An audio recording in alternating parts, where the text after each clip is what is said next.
Bonsoir, chers auditeurs, chères auditrices, chers téléspectateurs, chères téléspectatrices. Soyez les bienvenus sur La Voix de Djibouti. Ce soir, dans notre émission Et du continent, nous allons voir, après les élections législatives boycottées, quelles sont les perspectives pour l'opposition comorienne.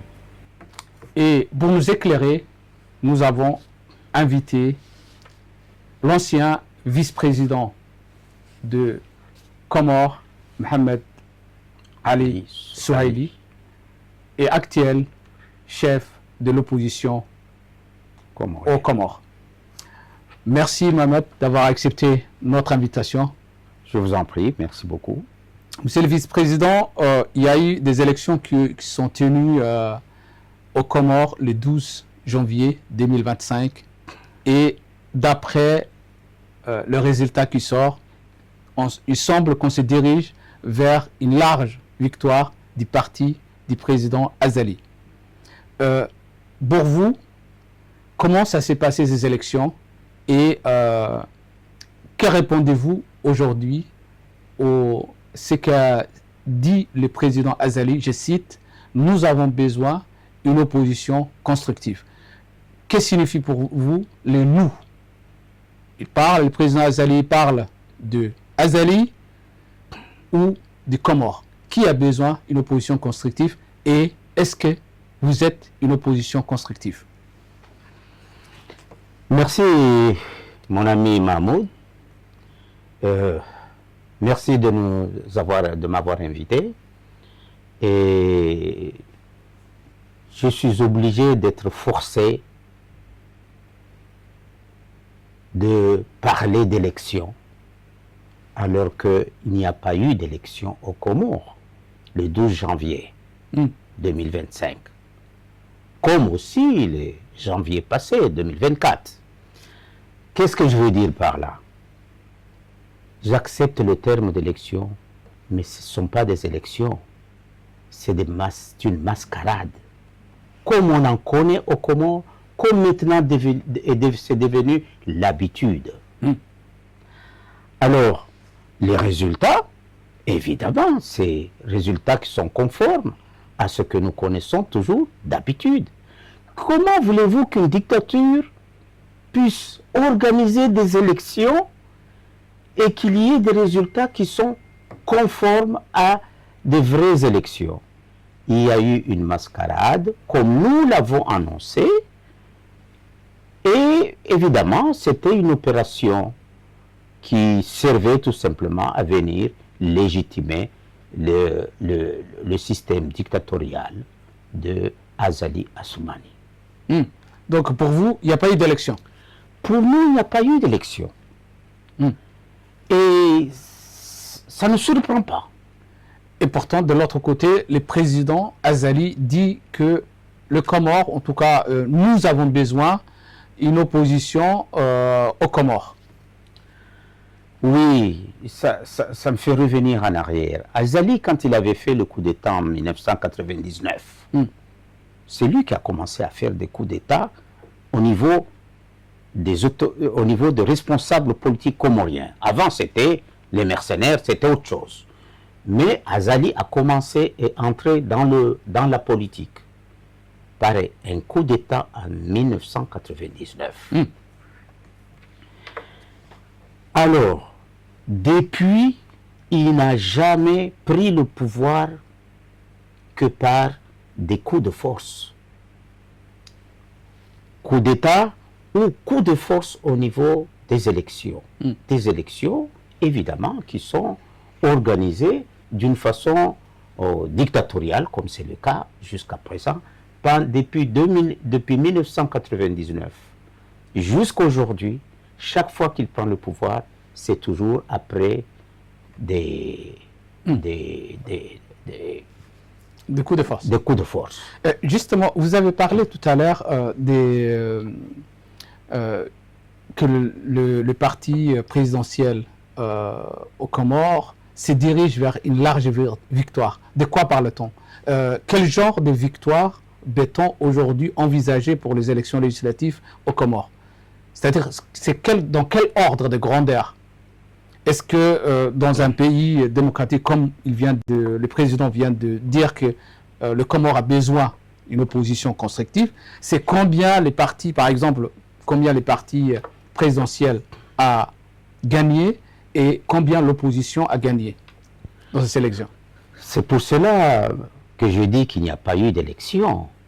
Il n'y a pas eu de partis gagnants et de partis perdants.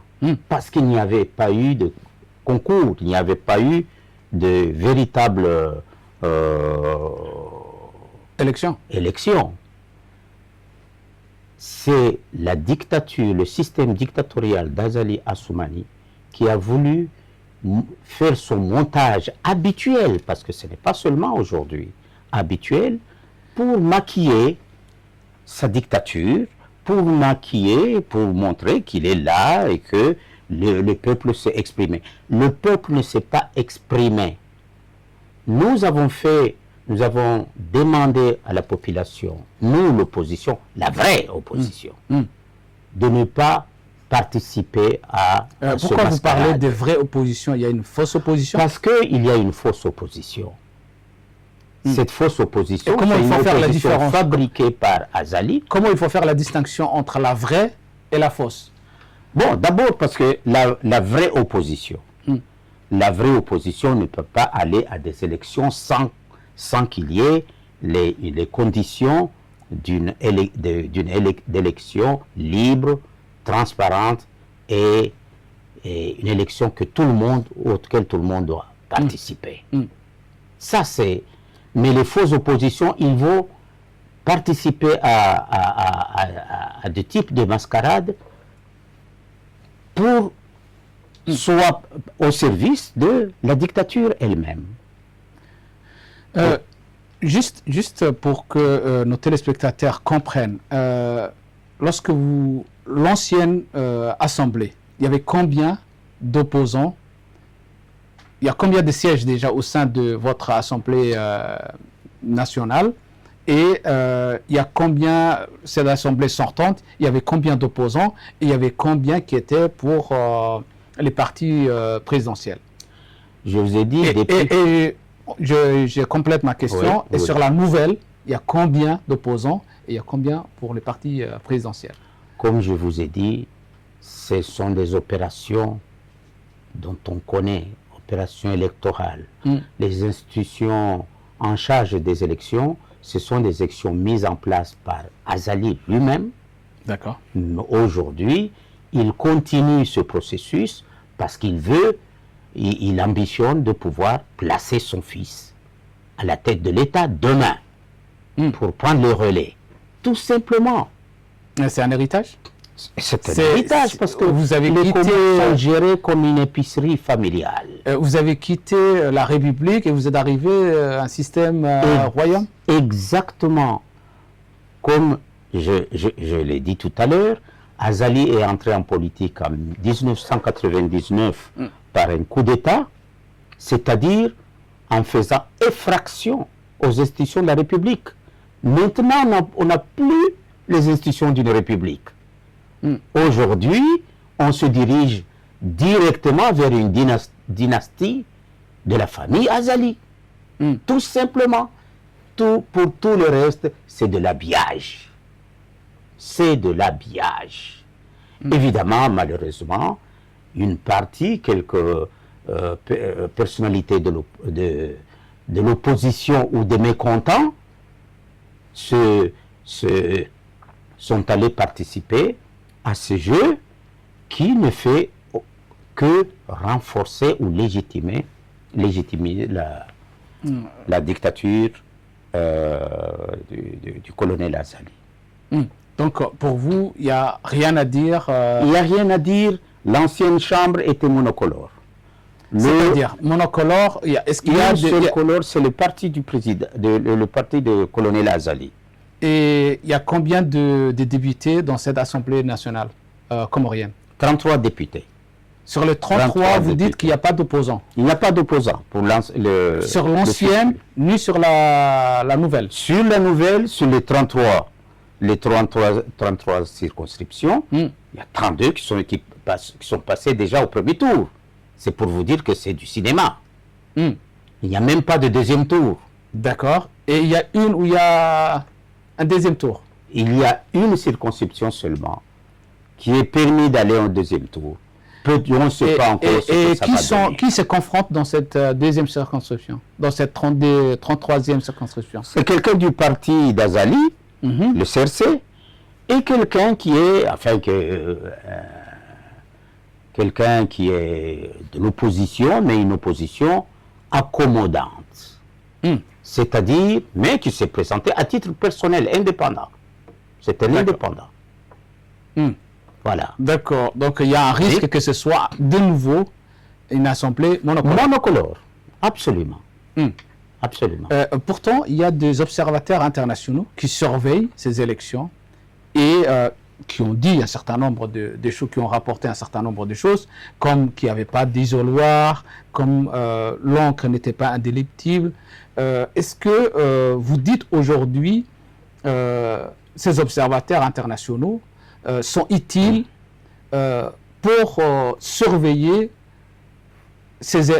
pour observer et surveiller les élections, que ce soit aux Comores ou dans d'autres pays africains où il y a des élections qui sont boycottées par l'opposition? En tout cas, pour les Comores, je pense que les observateurs internationaux, c'est de la complaisance, malheureusement. On a vécu des observateurs qui ont travaillé qui ont montré un esprit de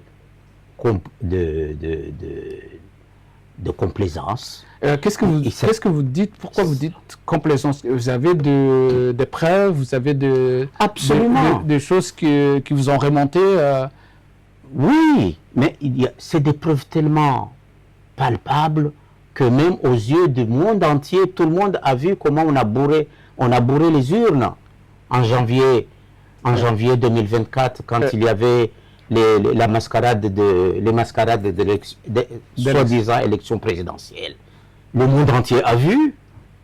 Pourtant, le président Azali dit de l'autre côté que si l'opposition dit qu'il y a eu des fraudes, est-ce qu'ils ont des preuves pour démontrer qu'il y a des preuves? Écoutez, je vous avez-vous des preuves pour dire ça a été triché ou ça a été détourné? Les preuves sont palpables, les preuves sont éclatantes. Tout le monde le voit, y compris les observateurs internationaux. Mais comme je vous ai dit, malheureusement, il y a une complaisance qui fait que les observateurs internationaux deviennent des complices. Peut-être qu'ils ne le veulent pas, mais depuis que Azali, chaque fois que Azali a le pouvoir, ça a toujours été comme ça. Vous savez, je reviens encore. Azali est entré en politique par un coup d'État. Il a détruit toutes les institutions de la République aujourd'hui. Maintenant, il va vers une dynastie familiale, c'est-à-dire c'est vraiment une rétrograde du pays. Il n'y a plus de structure étatique, c'est la famille qui gouverne le pays. Alors, aujourd'hui, tous ces actes sont des actes de gangsters. Alors, il est gangster même au point de vue électoral. Azali est gangster électoral. Donc, il ne faut pas trop chercher des explications. Il n'y en a pas. Ou à montrer des preuves. Quelles preuves? Les gens voient tout. Le monde entier a vu à travers des images. Est-ce que ces images-là, aujourd'hui, on peut fabriquer des images? Est-ce que ces images-là peuvent être fiables? Oui, parce que c'est des images, justement, qui n'étaient pas favorables à lui, à ce que lui, il voulait. Bon, quand il dit qu'il veut une opposition constructive, c'est une opposition qui construit son chemin, qui l'aide à construire sa vision des Comores. Sa vision des Comores, c'est quoi? Ça fait 15 ans que Azali est chef de l'État comorien, 15 années. Et jusqu'à présent, alors, quels sont les défis aujourd'hui? Qu'est-ce que les Comores ont pu bénéficier du pouvoir d'Azali? Rien, sinon la répression, les emprisonnements et les crimes. Voyez-vous aujourd'hui, aujourd'hui, le 18 janvier, malheureusement, nous sommes obligés de penser à un jeune de 21 ans qui s'appelait Muslim, qui a été tué par les militaires d'Azali en janvier 2024, après les présidentielles, au moment où il y a eu des manifestations populaires pour protester contre le gangstérisme qui a eu lieu au mois de janvier dernier. Il a été tué par une balle réelle. Aujourd'hui, nous sommes en train... Avez-vous des preuves qu'il a été tué par... C'est une preuve. Ah oui, c'était une balle réelle.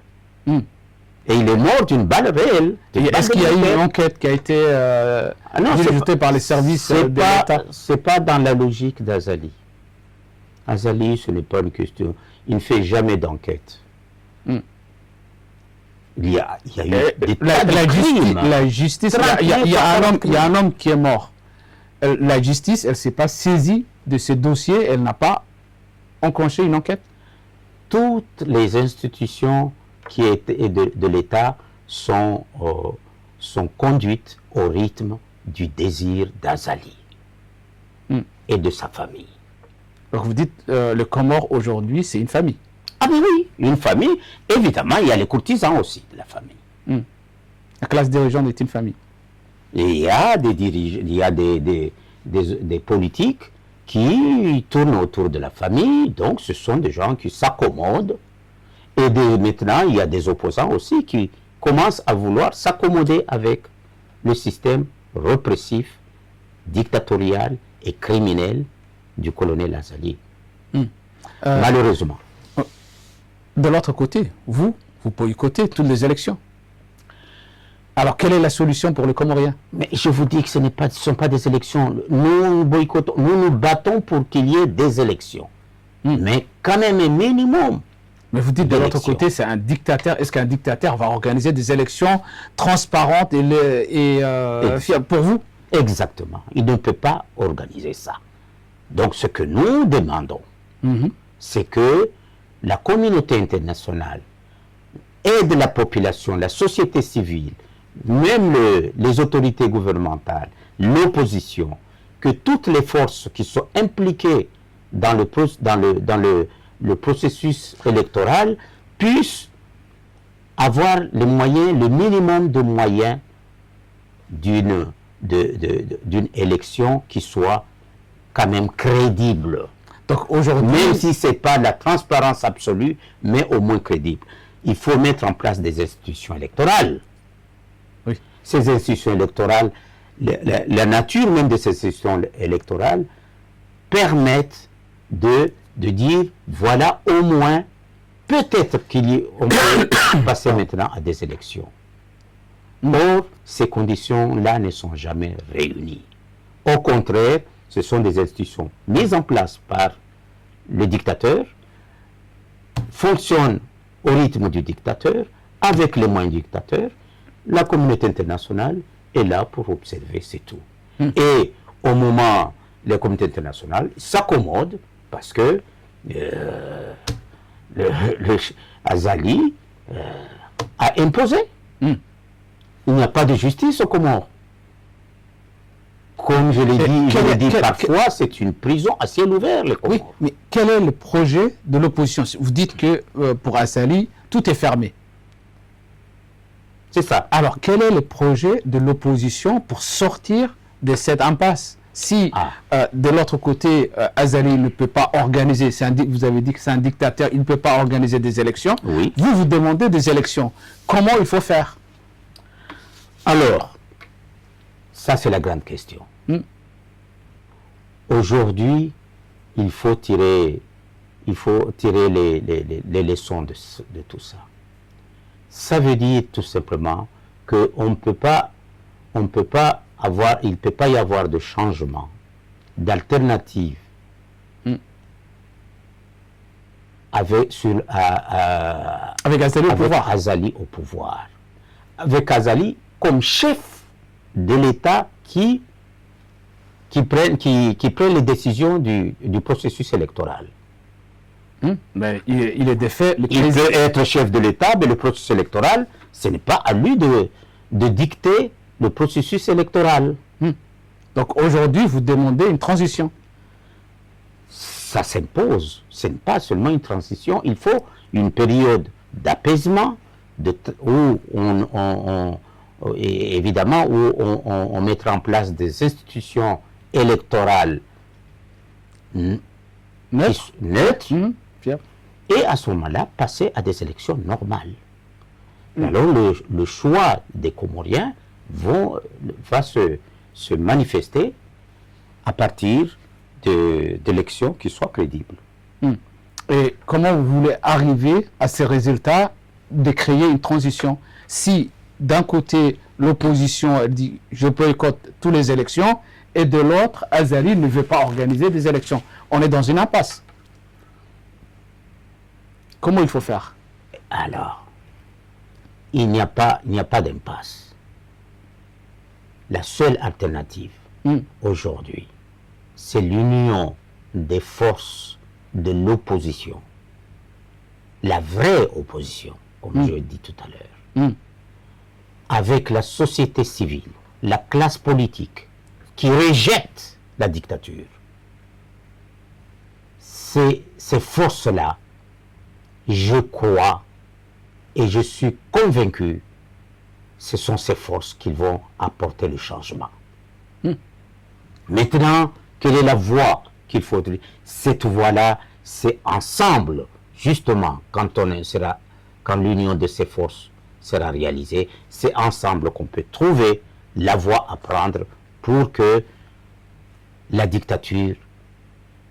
Donc aujourd'hui, vous lancez un appel à l'ensemble de ces forces que vous avez appelées les forces vives de la nation, de se réunir pour enclencher le départ de la dictature. On ne peut pas organiser des élections avec un système dictatorial. C'est impossible. C'est se faire des illusions de croire qu'un dictateur va préparer des conditions d'un processus électoral pour pouvoir se dégager. Non. Le dictateur, il est là pour faire la pression contre le peuple. Pour rester au pouvoir. Pour rester au pouvoir. C'est un peuple qui est meurtri. Qui est meurtri. Qui n'a plus. Il ne sait plus quoi faire maintenant. Mais la colère est grande. Parce que 90 à 95% de la population comorienne en a marre. Justement, quel était le taux de participation à ces élections législatives et, d'après ce que j'ai entendu, communales? Quel était le taux de participation? Le taux de participation, vous savez, vous avez en janvier 2024, le CENI, qui est une institution du colonel Azali, avait parlé de 16% de participation, mais c'était le matin, puis l'après-midi, la Cour constitutionnelle, qui est aussi une institution azaliste, a augmenté, a carrément dit c'est 65%. Donc, tous ces termes n'ont plus de valeur quand c'est la dictature Azali est là. Donc vous dites, je vous ai dit, les chiffres gangster électoral, c'est ça. Vous dites que les chiffres des participations annoncés par le gouvernement et par les observateurs internes n'est pas fiable. N'est pas fiable du tout. Oui, c'est une machine à fraude, le processus électoral du colonel Azali au Comores. C'est une machine à fraude, dans tous les sens du terme. Donc, tant que cette machine fonctionne à plein régime, non, il ne faut pas se faire d'illusions. Il n'y a pas d'autre alternative. L'union des forces anti-dictature fera, est la seule alternative qui reste pour apporter le changement aux Comores, pour que la dictature puisse s'en aller. Et je crois que c'est possible. C'est possible. C'est possible. Nous arrivons presque au terme de notre émission. on voulait aussi vous poser quelques questions sur l'actualité régionale. La situation Mayotte. Au Mayotte, il y a eu un cyclone qui a dévasté. Nous envoyons la voix du Djibouti nos condoléances à tous les victimes.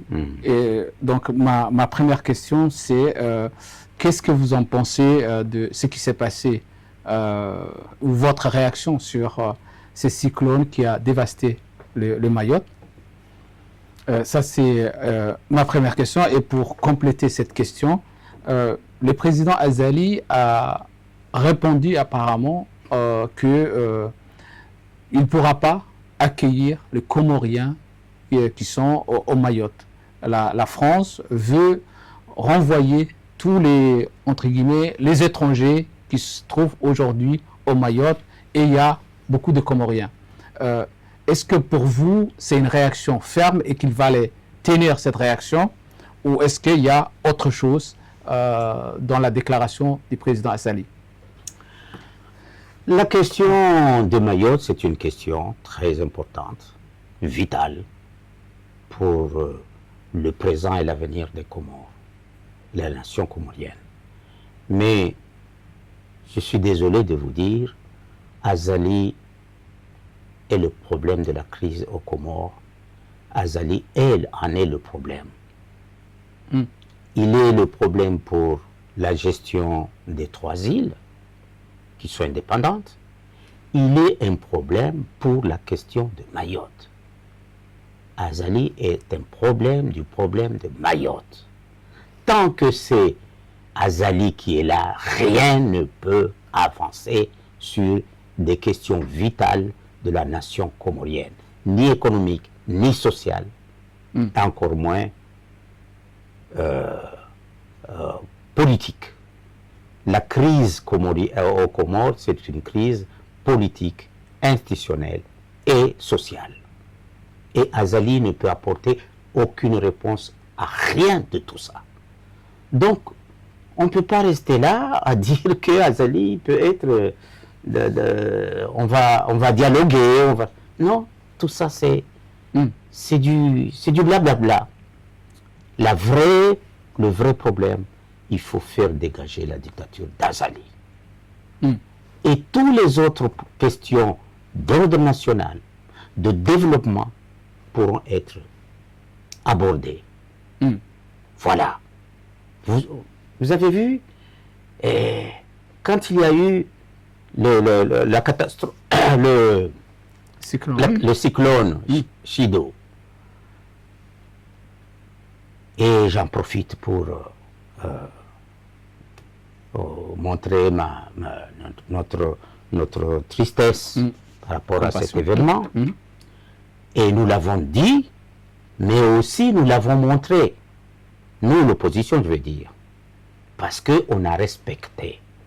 On mobilise l'ensemble de tous les Comoriens, même de la diaspora, pour un acte de solidarité envers nos frères de Mayotte. Alors, à ce moment-là, qu'est-ce que faisait Azali? Il dansait. Il lançait sa campagne électorale, il était en train de danser. Il a décrété des journées de deuil, mais pendant le deuil, lui, il était en train de danser. Donc, c'est l'incohérence de la gouvernance Azali, on ne peut pas donner d'explication. Il ne fait que ce qu'il arrange, ce qui peut arranger son pouvoir. Alors, le problème de Mayotte, il ne l'utilise que pour sa politique de chantage. Vous dites que la question de Mayotte qu'il est en train de faire du chantage avec la France? Absolument. Pour lui, cette question de Mayotte, c'est une question de chantage. Il fait chantage avec la France pour que la France puisse continuer à le soutenir. C'est tout. Mais ce n'est pas pour libérer Mayotte, ni pour les Comoriens qui souffrent à Mayotte. Merci, monsieur le vice-président. Nous arrivons au terme de notre émission. encore, merci d'avoir accepté notre invitation. Merci Mahmoud. Et la Voix du Djibouti a le plaisir de vous accueillir encore une fois et on espère que vous allez encore revenir sur la Voix du Djibouti. Je profite et l'occasion pour remercier l'ensemble de nos techniciens et de tous nos téléspectateurs qui nous suivent de plus en plus, même aux Comores, plus en plus aux Comores, et à Moroni en particulier. Merci. Merci, Monsieur le Vice-président. Je vous remercie, moi aussi. Et surtout, bonne année 2025. Merci. J'espère qu'on aura résolu bien des crises en Afrique. Merci, Monsieur le Vice-président.